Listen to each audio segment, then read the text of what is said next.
Kay Leni tayo! Ito na, may sagot na si Mayor Leni Robredo hinggil sa November 30 rally.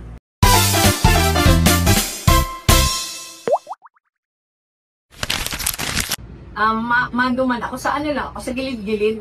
Sailing ko kaya mga araw kani dapat private dapat private sector, dapat di man nagpapapel ang gobyerno.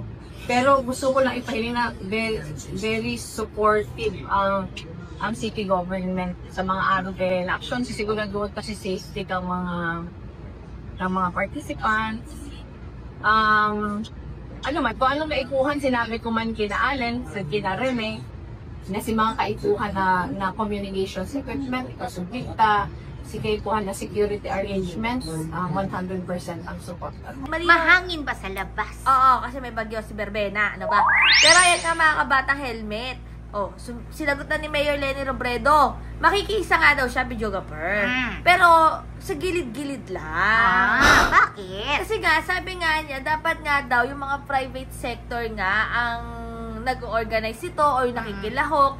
Pero kasi kung taong gobyerno ka, kasi taong gobyerno si Mayor Leni Robredo, di ba? Ang focus niya talaga is magtrabaho ng tama dahil pinapasweldo siya ng taong bayan. Pinapasweldo natin siya. Kasi di ba, merong job description ang mayor. Yes. Hindi yan kung saan-saan sumasawsaw. Yes. Hindi, walang pero hindi magulang kasi yung iba nga, 'di ba, kung saan-saan yung nakikita yung pagmumukha.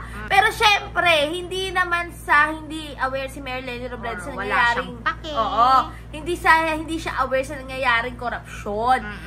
Aware siya. Yes. Pero yung tipong makikita niya na magsasalita doon o siya yung yung pangunahing pandangal, hindi. Pero sa gilid-gilid nga lang siya. Pero makikiisa siya at nakikiisa siya. Di ba? Pero ayan, malinaw na sinagot tayo ni Mayor Leni Robredo. At eto pa, may nagtanong naman hinggil sa pagtakbo sa 2028. O, ito naman sagot niya. Reaction naman sa clamor ganyan kang mga Pilipino. Ayaw ko na Hindi kita makakakonsen, hindi ka dapat ang problema dito. Hindi kita makakakumpos para ilang dinilita yan. Ano lang muna? O ayan, malinaw na malinaw ha. Trabaho muna. Trabaho kasi nagtatrabaho ng matino at tapat si Mayor Leni Robredo as mayor ngayon. Kaya papayaan muna natin ha.